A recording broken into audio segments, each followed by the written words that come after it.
el 30% de los médicos tenemos más de 60 años. En un periodo de más bien corto va a haber un cambio generacional o va a haber un relevo, tiene que haber un relevo generacional y no hay recursos humanos. Si no hay recursos humanos, no hay profesionales formados para poder suplirnos, complicado.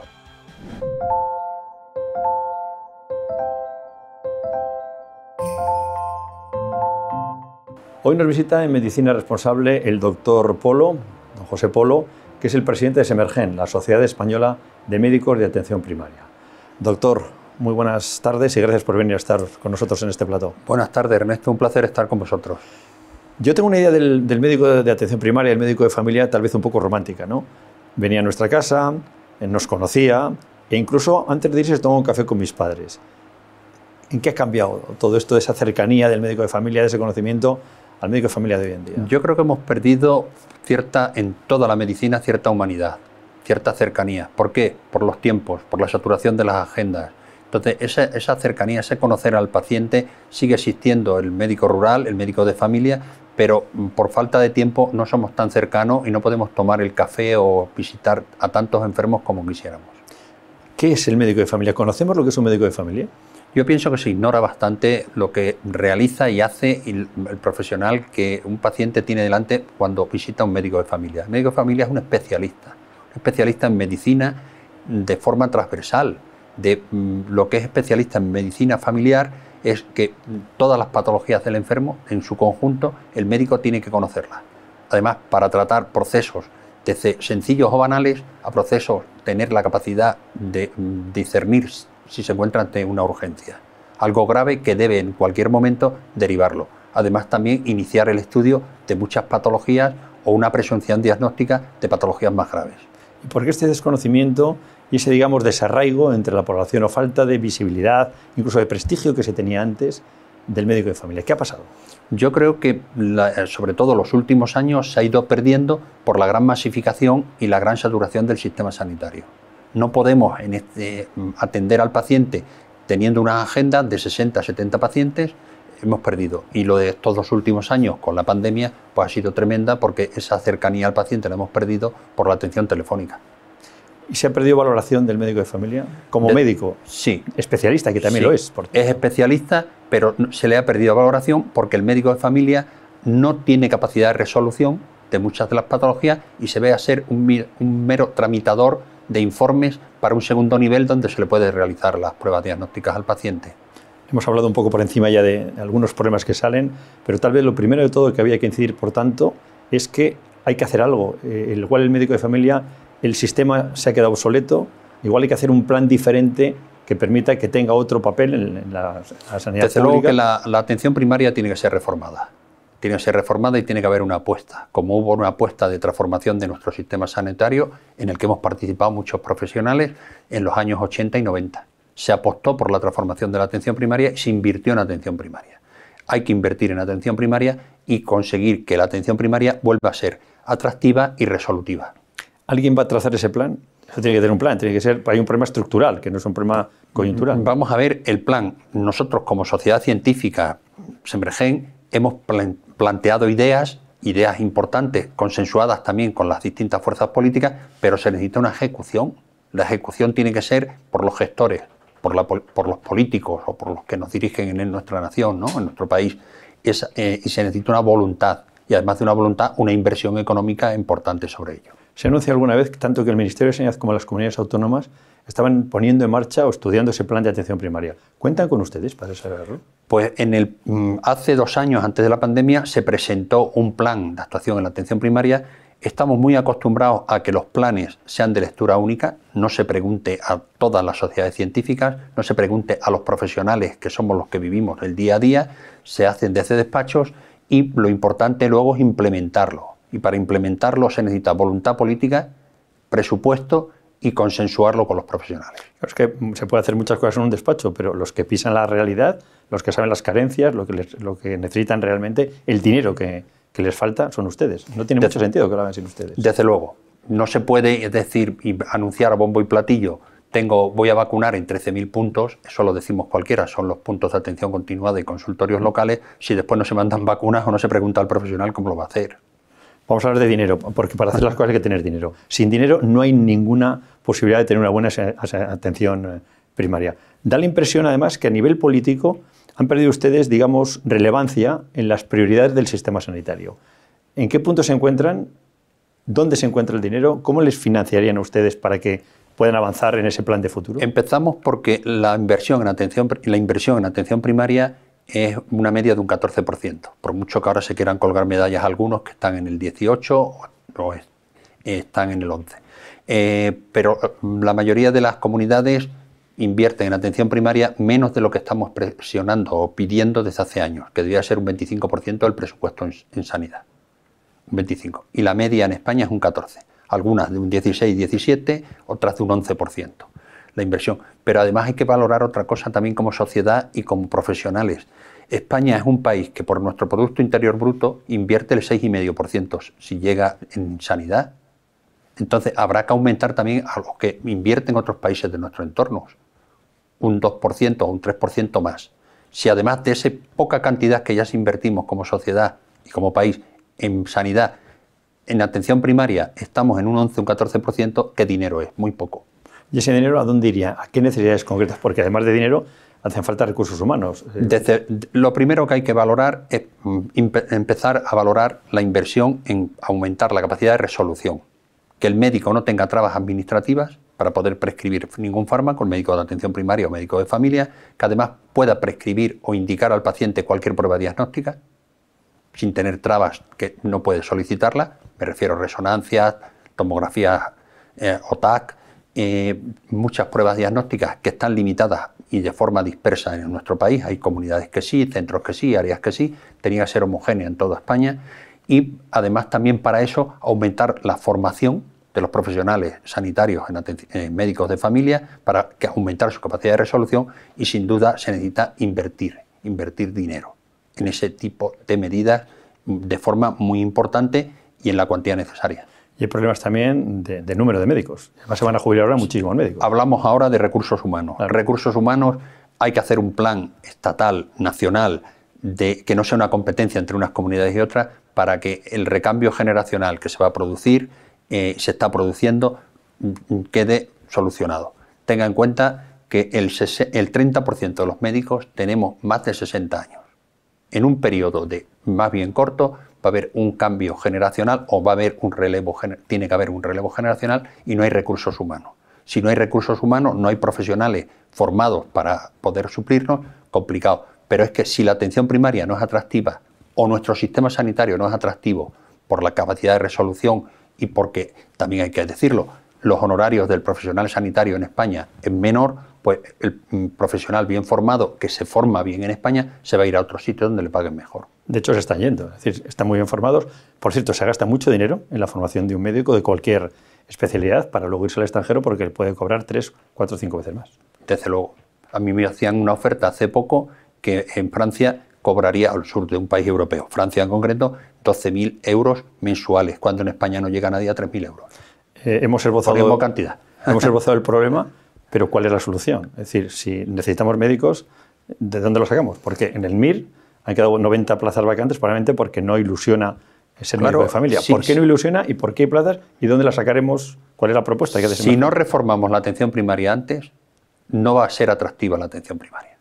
Lo primero, hay que hacer una apuesta de reforma de la atención primaria, y para que el médico que tiene que elegir la especialidad pueda sentirse que va a trabajar de médico, no de burócrata, en primer lugar. Y después también muy importante, y llevamos insistiendo desde hace años, que en la formación pregrado, en los estudios de medicina, debe enseñarse la atención primaria, por la medicina de familia, porque en los planes docentes de muchas facultades de medicina no existe la asignatura de medicina de familia. Y es muy importante para que se conozca qué hacen.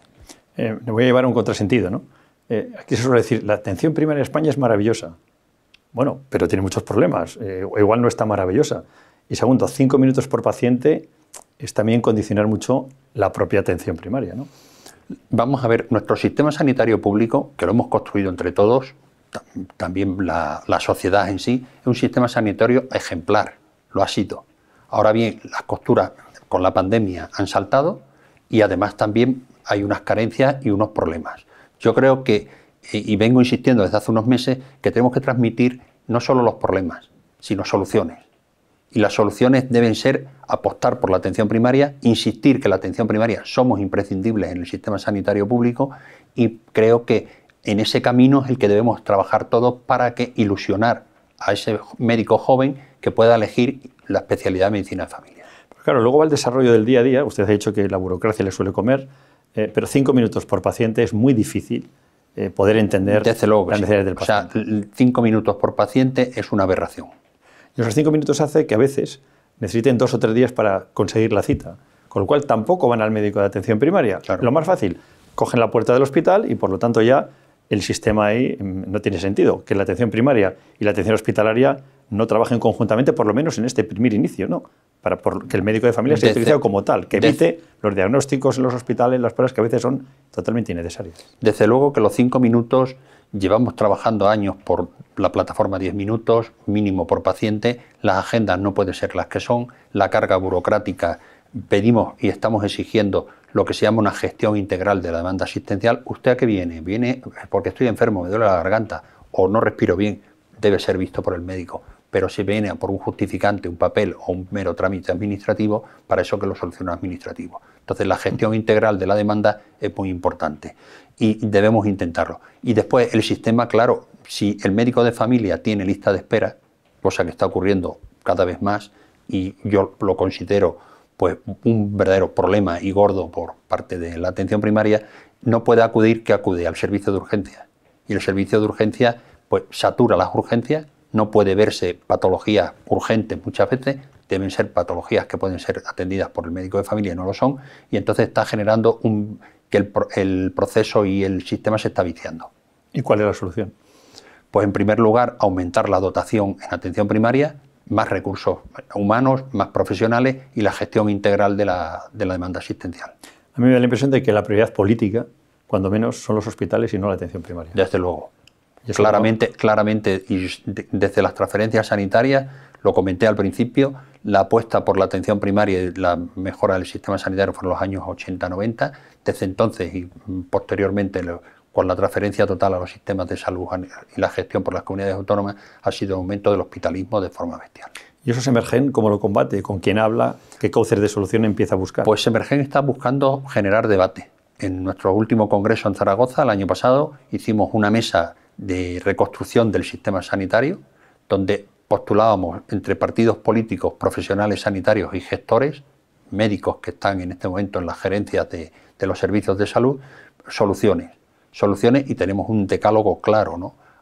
Importante, desde lo que comentaba, aumentar la capacidad de resolución del médico de familia, aumentar la presencia en la Universidad de la Medicina de Familia, aumentar la capacidad, la gestión integral de la demanda asistencial y, muy importante también, aumentar recursos humanos, planificando el relevo generacional que se nos avecina, y también todo eso, desde luego, como hemos comentado, sin dinero no se hace nada.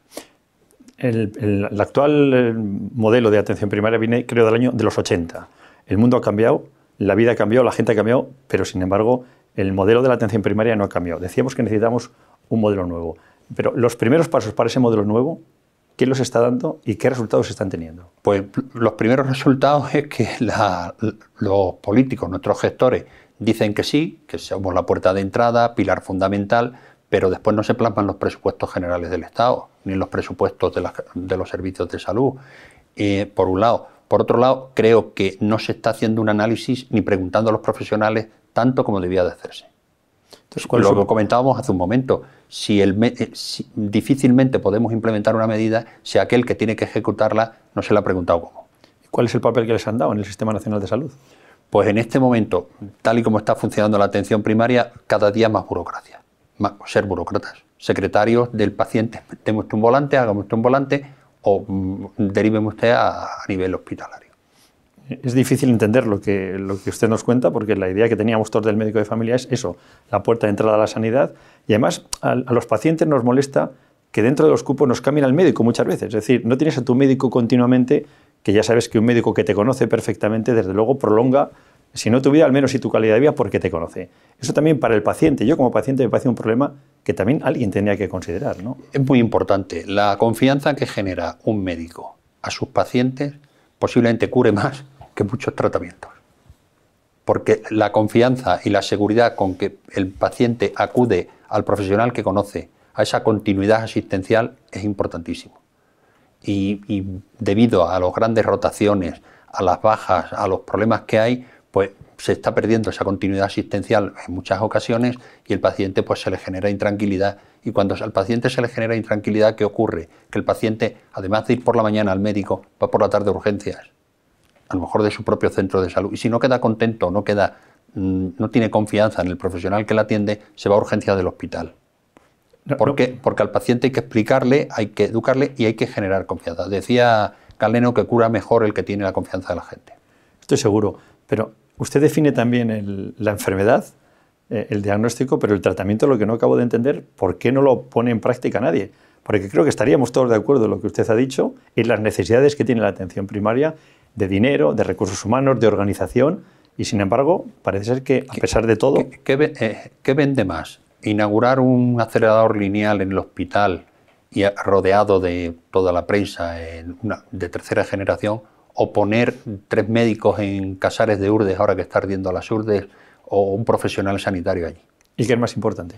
Pues yo creo que poner un sanitario... Importantes son las dos cosas, pero dar servicio a esa España despoblada o a esa zona de asistencia sanitaria, a esa población mayor, aislada, es tan importante como poner un acelerador lineal. Hay que priorizar y lo que no podemos es dejar a una población no atendida, y es muy importante que si la atención primaria, que es la que resuelve el 95% de los problemas de salud de un paciente, de los pacientes, no está bien dotada, aumentará el hospitalismo, aumentará el gasto y los índices de salud de la población serán menor. No estoy inventando nada, esto fue la revolución de la atención primaria de los años 80. No lo puedo entender, ¿eh? No puedo entender porque creo que tiene toda la razón. Como paciente, como ciudadano, creo que tiene toda la razón. Pero lo que no comprendo es que no se avance. No puedo entenderlo. No sé a qué puerta hay que llamar para que ustedes tengan lo que necesitan. Pues yo creo que cuando la atención primaria desde el primer momento de la pandemia estuvo todos los médicos en los centros de salud, hacíamos el seguimiento hasta el 5º o 6º día que el paciente se agravaba y había que derivarla, pero los aplausos fueron a los hospitales. En los centros de salud, cuando la pandemia, ya la 6ª ola o 5ª ola, no recuerdo bien, se saturó los centros de salud, lo que tuvimos no fueron aplausos sino protestas. La atención primaria en general, creo que tanto la población como nuestras clases dirigentes pues no entienden o no apuestan por ella y no conocen bien nuestro trabajo. Me dicen muchos médicos amigos que el diagnóstico fundamentalmente es ver, tocar y hablar. Pero ustedes necesitan también herramientas que no tienen los centros de salud. Es otro problema añadido, que a veces cuando tienen o no tienen cursos para un ecógrafo, que debe ser muy sencillo, pero hay otros medios que ustedes tendrían que tener para que no fueran a los... ¿Eso cómo se soluciona? Porque... Lo comenté antes, ¿no? Si nosotros, la capacidad de resolución del médico de familia no puede solicitar un ecógrafo, no puede solicitar una ecografía, no puede solicitar una prueba analítica sencilla para hacer un seguimiento en un paciente con insuficiencia cardíaca, una mera prueba analítica, que la extracción se le hace, pero no puede tachar porque en el protocolo no lo tiene, pues la capacidad de resolución no la tiene. Entonces, ¿eso qué genera? Pues primero, frustración en el profesional y el paciente, pues desconfianza en que tiene que irse a otro lado para solucionarlo. A otro lado, con el tiempo que viene para que le den la prueba, claro, y la interprete su médico de familia. Entonces, creo que lo importante es dotar a toda la atención primaria en España, todos los médicos de familia, de capacidad de resolución, tanto de poder solicitar pruebas diagnósticas como no tener trabas administrativas para poder prescribir ningún fármaco. He hablado varias veces de trabas administrativas. Yo enseguida me viene a la cabeza el ordenador. El médico de antes te escuchaba, te recetaba y te ibas feliz. Ahora el médico te mira, luego mira el ordenador y pierde mucho tiempo de su trabajo, de no sé cuánto. Sí. Igual 1 hora de paciente son 2 de ordenador, no lo sé. Sí. Pero desde luego algo ha cambiado y precisamente ahí no para bien, porque da la impresión de lo que ustedes no registran en el ordenador parece que no existe. Tiene toda la razón. Lo que comentaba antes, la medicina, y yo lo insisto mucho a los residentes y a los compañeros cuando doy charlas o en sesiones clínicas, nos estamos olvidando por falta de tiempo, por la gran tecnología, por el ordenador, por la cantidad de cosas que no exploramos. Hay que poner las manos encima del paciente. explorar, hacer una anamnesis correcta, posiblemente con una anamnesis correcta y una exploración física correcta, teniendo tiempo y olvidándonos del ordenador, avancemos más y el paciente estaría más contento y más satisfecho, además de poder tener claramente, solicitar las pruebas diagnósticas que precise el paciente. Pero desde luego que el tiempo, las técnicas, el teléfono, el ordenador, el solicitar una serie de pruebas, estamos abandonando el explorar al paciente. ¿Y qué hacemos? ¿Qué hacemos? Lo digo como paciente. Es decir, esos 5 minutos. Vamos a ver, lo primero, yo creo, y siempre lo digo, ¿no? Sirve más que proteste el paciente, presente una reclamación, que el profesional llame al gerente y le proteste. Yo siempre le digo a los pacientes, cuando dicen, pues proteste usted, reclame, porque creo que es importante que la sociedad se conciencie y que entre todos, como ciudadanos, presionemos para que la atención primaria vuelva a tener los recursos que necesita. Ha mencionado varias veces el COVID, ¿no? Todavía estamos con el COVID, esto sube y baja, no sabemos, el COVID ya ha venido para quedarse entre nosotros, pero ha pasado algo, ¿no? en la atención primaria con el COVID. Es decir, el paciente por primera vez no ha podido ir a ver a su médico. Y eso yo creo que nos ha alejado un poco y no ha beneficiado a la atención primaria. Desde luego que no. Desde luego que el paciente crónico, paciente pluripatológico, que es el que más atendemos en todo el sistema sanitario, pero sobre todo en atención primaria, el no haber podido realizar el seguimiento cercano y el ser telefónico, pues nos va a pasar y nos está pasando factura. Hemos llegado más tarde a los diagnósticos y también debido a la falta de control de esa patología crónica, pues hemos perdido el control de esos factores de riesgo, muchas veces sean diabéticos, sean hipertensos, habiendo un aumento de los eventos y de las complicaciones. Pero además también nos ha marcado una lejanía con el paciente muy importante. Es muy frío preguntar al paciente qué le pasa, qué no le pasa y recetar o prescribir telefónicamente. Esa cercanía del paciente para contar creo que hay que irla recuperando poco a poco. ¿Y se va a poder recuperar? Porque es una cuestión de confianza fundamentalmente. Y el teléfono sirve, pero desde luego un teléfono no suple lo que decía antes, ¿no? A tocarle, a verle, a conocerle. Yo creo que el teléfono y la telemedicina ha tenido su función, creo que además ha venido para quedarse y en algunas cosas es positiva porque nos ayuda a que viaje la imagen o viaje el documento, pero que el paciente no tenga que viajar entre la zona rural y el hospital, o el centro de salud y el hospital. Pero desde luego la lejanía con el paciente, la falta de continuidad, el diálogo, el poder hacer una anamnesis correcta y una exploración física es fundamental en la medicina general y en medicina de familia más, y habrá que irla recuperando y creo que debido a la población que también se ha acostumbrado a no ir, va a costar recuperarla. ¿Cómo está la moral del médico? Desanimado. Bueno, hay una mezcla entre desánimo y, perdóname la expresión, cabreo, de enfado. Enfado porque diariamente te vas para casa con la frustración de no estar haciéndolo tan bien o no de llegar al paciente tan bien como llegábamos antes. He hablado en algún momento de la tecnología, el mundo digital ya está entre nosotros. ¿El médico de familia se ha quedado atrás en ese proceso tecnológico de modernización donde ya la medicina personalizada trata determinados tumores con determinada medicación?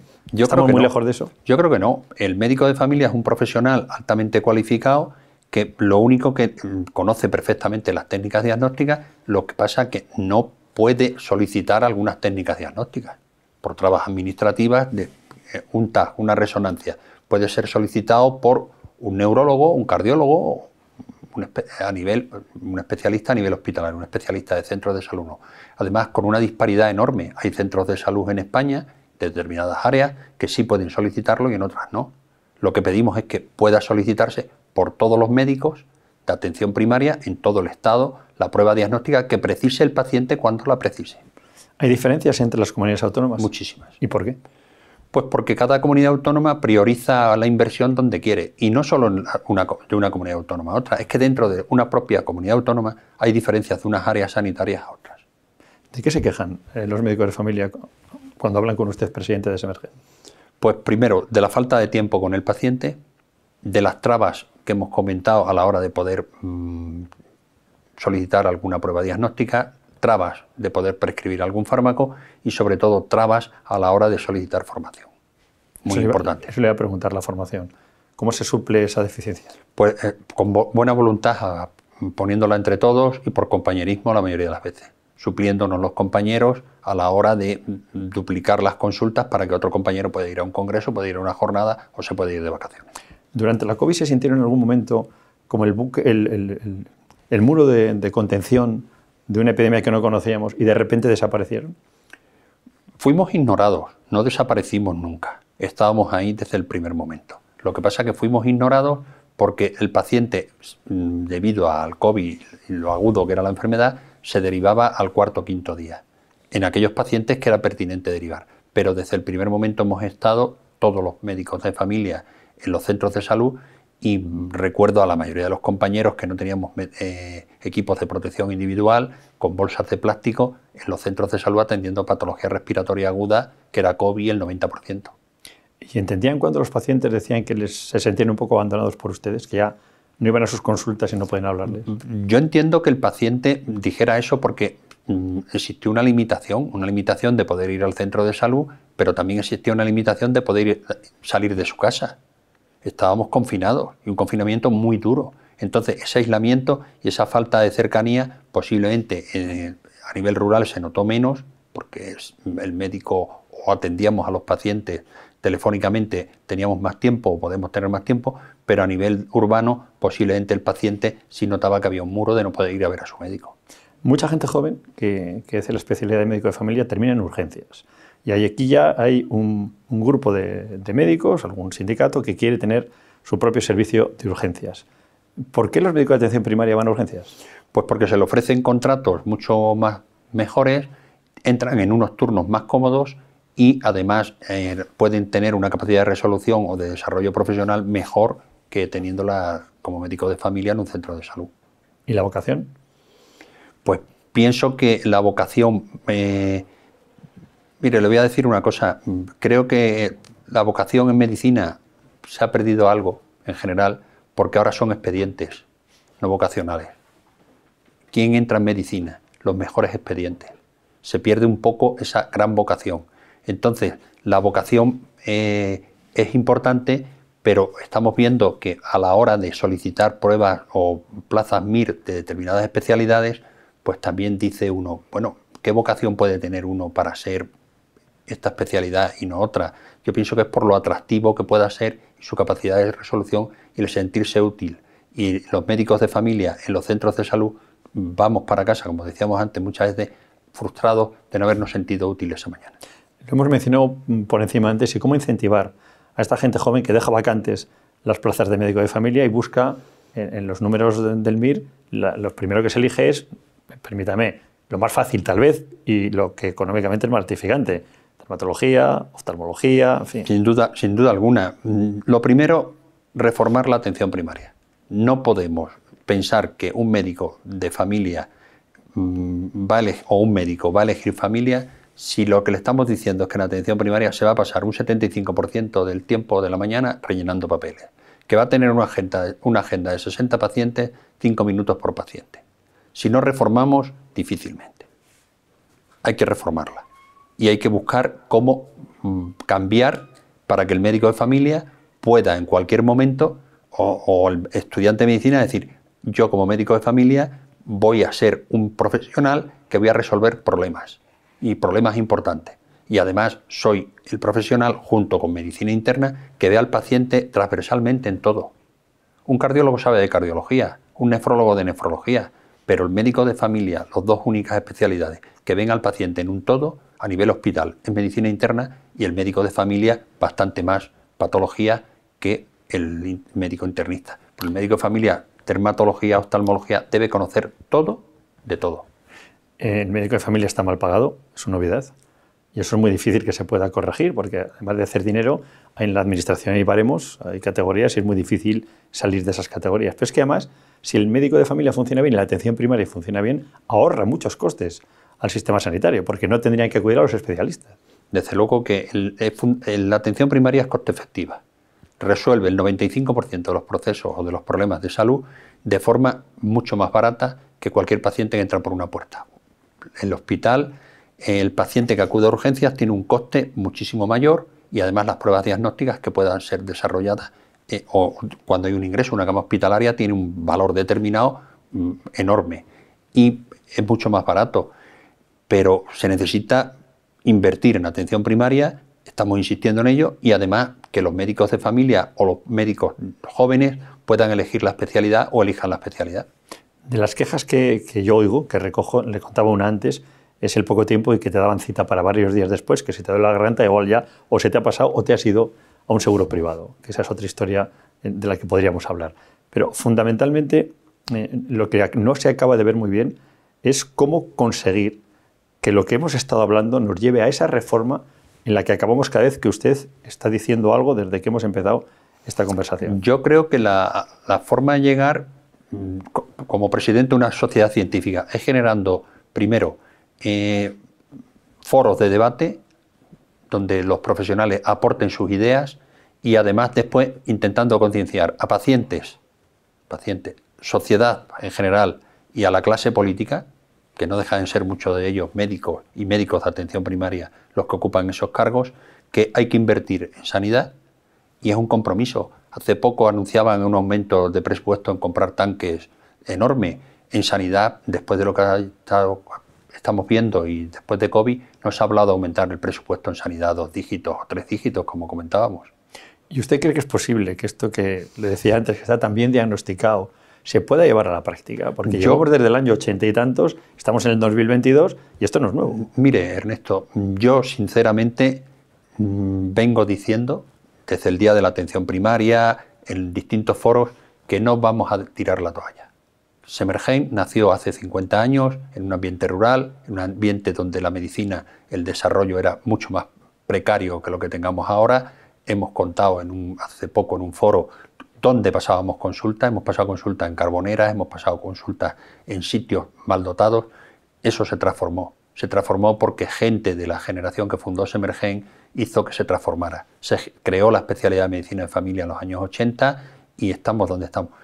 Pertenezco a la generación que además transformó la atención primaria y le voy a decir claro que Semergen no va a tirar la toalla, va a seguir peleando y los médicos que tenemos cierta edad en nuestra generación no podemos ni permitirnos el que la atención primaria desaparezca y además tenemos que transmitir a todos los jóvenes la capacidad de ilusión y de transformar y convencer a todos que la atención primaria hay que invertir y reformarla. Escuchándole, le confieso que siento una alegría y tristeza. Alegría por el ímpetu que transmite y tristeza porque el médico de familia es de esas profesiones que hacen bueno el sistema. El sistema no funcionaría probablemente sin la vocación y la forma de trabajar de ustedes. Es que muy bueno el sistema, no. Son buenos los médicos que se están dedicando a sacar adelante un sistema que igual les ha dejado hace tiempo abandonados. Desde luego que sí, lo he comentado, ¿no? Hace un momento decía desilusionado, frustrado, perdone la expresión, cabreado, pero creo que todos conocemos los problemas, todos sabemos dónde están los problemas, todos tenemos que aportar soluciones y pelear por las soluciones. Y hay que seguir trabajando y luchando. Yo creo que el quejarnos, bien, pero no es momento de quejarse, es momento de decir, ahora o nunca tenemos que solucionar esto.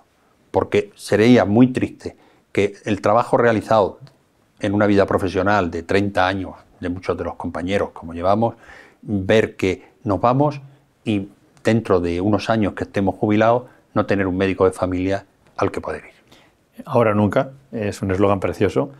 Y ahora o nunca, ¿qué le diría usted a la ministra de Sanidad, sabiendo que luego vendrá otro y luego otro y luego otro, o al consejero de la comunidad, que luego vendrá otro o vendrá otro, que son los que van a tener que decidir lo que hacen ustedes? Yo a la ministra, cuando empezamos con el proyecto, el protocolo de vacuna, le dije dos cosas. Escuche a los profesionales, ponga objetivos, invierta en atención primaria. Es lo que le diría. Escucha a los profesionales.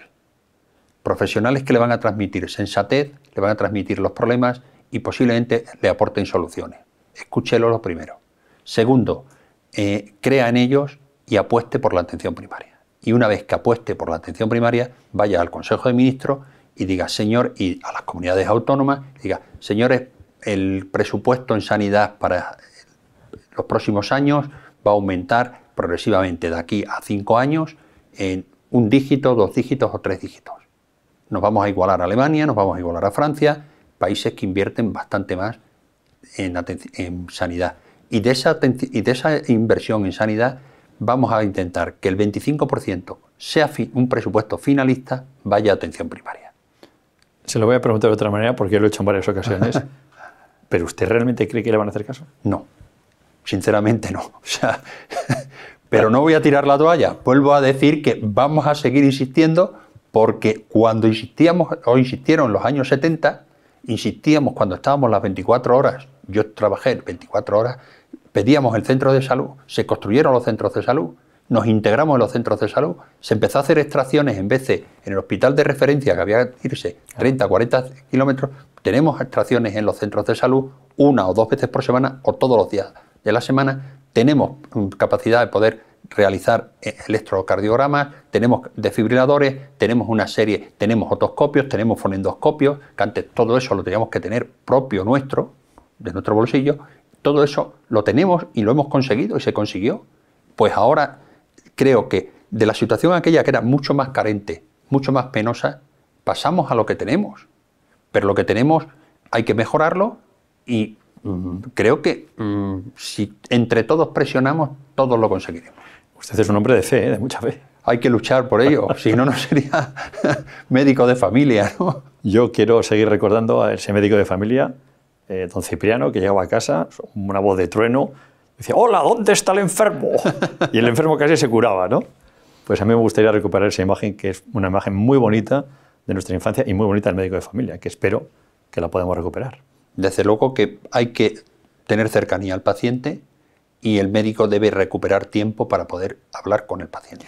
Pues ha estado siguiendo atentamente nuestra charla Luis del Val y va a hacer un retrato de lo que ha visto en el doctor Soto. Adelante, Luis, cuando quieras. Nuestro entrevistado es más alto que el entrevistador. Y eso que el señor Sáez de Buruaga fue pívot de baloncesto en sus años estudiantiles. Lo que quiere decir que el doctor Polo es bastante alto y pertenece a la especie que nos mejora la media de la estatura en España respecto a la Unión Europea. Luego, cuando observamos su rostro, lo primero que llama la atención es un metón potente y avanzado, que nos hablaría de una personalidad resuelta y determinada a la que los inconvenientes puede que no solo no le detengan, sino que le estimulen.